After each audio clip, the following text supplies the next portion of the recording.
Sabe de uma coisa? Não há nenhum lugar na terra de Deus mais emocionante do que a igreja do Deus vivo, quando Deus está pairando lá. E não há nenhum lugar na terra de Deus mais chato quando Ele não está lá. Quanto tempo você acha que Deus vai tolerar nossa iniquidade e nosso pecado na Inglaterra e nos Estados Unidos? Nós tivemos os maiores avivamentos da história. Nós produzimos os maiores professores da palavra de Deus na história. Nós iniciamos os maiores avivamentos da história. Nunca houve um avivamento que substituiu o avivamento metodista. O coração de John Wesley estava estranhamente quente às 8h45, no 24 de maio de 1738, e imediatamente Deus deixa cair uma brasa viva no coração daquele homem que mudou o caráter do mundo. Eu lhes lembrei na noite passada, Wesley pregou 600 sermões numa sequência e apenas 6 deles dentro da igreja. Nós tiramos o chapéu para ele hoje, mas eles tiraram as botas para lançar nele nos dias que ele viveu. Ele encontrou um lugar na história como um dos maiores teólogos e compositores de hinos. Ele estabeleceu escolas e faculdades. Através do avivamento metodista houve uma chama purificadora de limpeza que atravessou o mundo. Eu poderia dizer o mesmo sobre Finney e seu avivamento aqui nos Estados Unidos. Eu não acho que a América já teve outro pregador como Finney. Eu disse algumas vezes aos pregadores e eles não gostam de mim por isso, mas eu nunca tive a intenção de ser amado. O Senhor nunca disse que eu tenho de ser amado. Eu disse aos pregadores, por vezes, que eu acho que os evangelistas são as pessoas mais estúpidas do mundo. Eles querem romper a terra lavrada, semear a semente, aguá-la e fazer a colheita em 20 minutos. Ninguém mais espera fazer isso, só os pregadores. Finney pregou 28 noites seguidas e nunca fez um apelo ao altar. Ele não pregou o amor de Deus, ele pregou a ira de Deus. Ele não disse, você é uma boa pessoa, Deus ama você, mas odeia seus pecados. Ele disse, Deus se ira com os perversos todos os dias. Ele não pregou amor, ele pregou juízo. Ele não pregou misericórdia, ele pregou juízo. Ele não pregou o amor de Deus, ele pregou a ira de Deus. Ele não pregou o céu, ele pregou o inferno. Ele não pregou graça, ele pregou lei. Noite após noite ele esmurrou essas pessoas e elas ouviram até que elas estavam em um estado de esgotamento mental e finalmente o fogo de Deus romperia.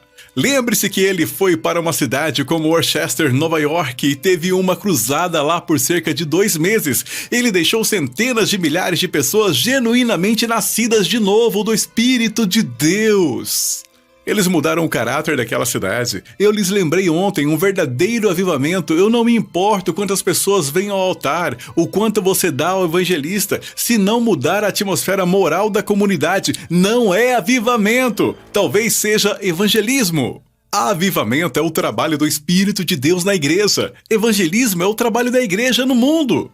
Eu disse isso muitas vezes, minha querida esposa pode dizer, Deus me mostrou todos os dons do Espírito, mais ou menos 17, não apenas 9. Todos os dons, incluindo dons ministeriais, de apóstolo, de mestre, de evangelista e de profeta. E Deus disse, Ravenhill, você pode ter qualquer um desses, mas apenas um. E ele disse, você pode ter aquele ministério de oração, não haverá nada público nele. Eu escolhi este ministério.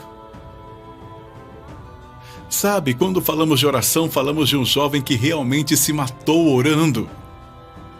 David Brainerd morreu aos 28 anos de idade. Orou por vezes ajoelhado na neve, quando a neve estava até o queixo. Ele disse que só podia chegar nas pontas de seus dedos no final do dia, quando ele lutou por 10 horas de oração. Ele tinha tuberculose e quando ele espirrava, ele aspergia a neve com o sangue que saía de seus pulmões. Se você pensasse que era uma pétala de rosa e pegasse e esticasse, era como esticar um pedaço de seus pulmões. Ele literalmente orou até a morte. Payson, de Portland.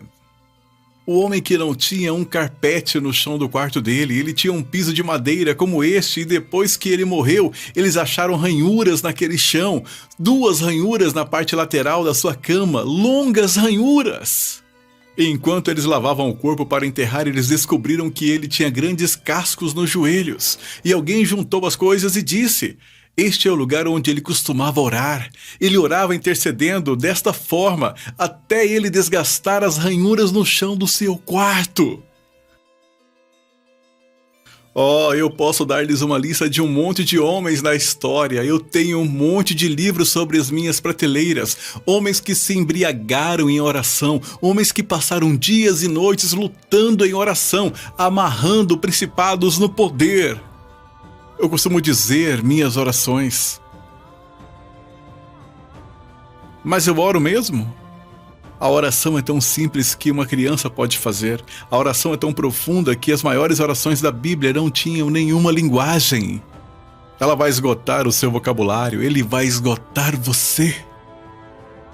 Eu te digo, quando Deus fala, algo acontece. Deus, eu tenho tudo o que eu queria como jovem, uma igreja lotada, muito dinheiro, prestígio, todo mundo gosta de mim. Mas de alguma forma a atmosfera não é cheia da divindade. O Senhor não paira no santuário. Ele diz: eu pego a minha caneta, e ele disse que começou a escrever um hino. Eu acho que é um dos mais encantadores hinos que temos. Sabe o que ele escreveu? Ele nunca o alterou depois que escreveu. Isto foi o que ele escreveu. Sopra em mim sopro de vida, encha-me com uma nova vida, para que eu ame o que tu amaria e faça o que tu faria. Sopra em mim sopro de Deus, até que eu seja um santo teu, até que toda parte terrena de mim queime no teu fogo divino. Meu Deus. 52 vezes em Atos dos Apóstolos o Espírito Santo foi mencionado. 40 vezes a oração é mencionada. Porque se sua vida começar com o Espírito Santo, uma prova de seu preenchimento pelo Espírito de Deus é este, de acordo com o livro de Judas, orando no Espírito Santo. E ele começou a analisar, ele disse: esta é a norma do cristianismo. Afinal de contas, Deus nunca projetou um cristianismo apóstata. Esta é a norma do cristianismo. Esta é a igreja antes de se tornar rica e sufocada pela prosperidade. Esta é a igreja de Jesus antes de se tornar musculosa pela organização. Esta é a igreja onde as pessoas não assinavam artigos de fé, elas agiam na fé. Esta é a igreja onde as pessoas não recitavam orações, elas oravam no Espírito Santo. Este é o lugar onde eles não se reuniam para serem intelectuais que estudavam medicina psicossomática, eles curavam os doentes. Se eu dissesse a você hoje à noite, você realmente, seriamente acha que a necessidade número 1, a prioridade número 1 aqui na América esta noite é um real avivamento do Espírito Santo? Não essas coisas falsas que estão acontecendo ao nosso redor agora, não esta mudança, imitação daquilo que realmente está por vir. Porque quando Deus vier, ele não virá apenas para tocar algumas pessoas carismáticas. Quando Deus vier, ele vai abalar essa nação de dentro para fora, como um cão terrier sacode um rato. Enquanto a igreja está à procura de melhores métodos, melhor maquinário, mais dinheiro e mais publicidade, Deus está à procura de melhores homens. Isso é tudo o que ele está procurando. Louvado seja o nome do Senhor. A Deus seja toda a glória. Obrigado por assistir até aqui. Deus abençoe a sua vida e aqueles que tu amas.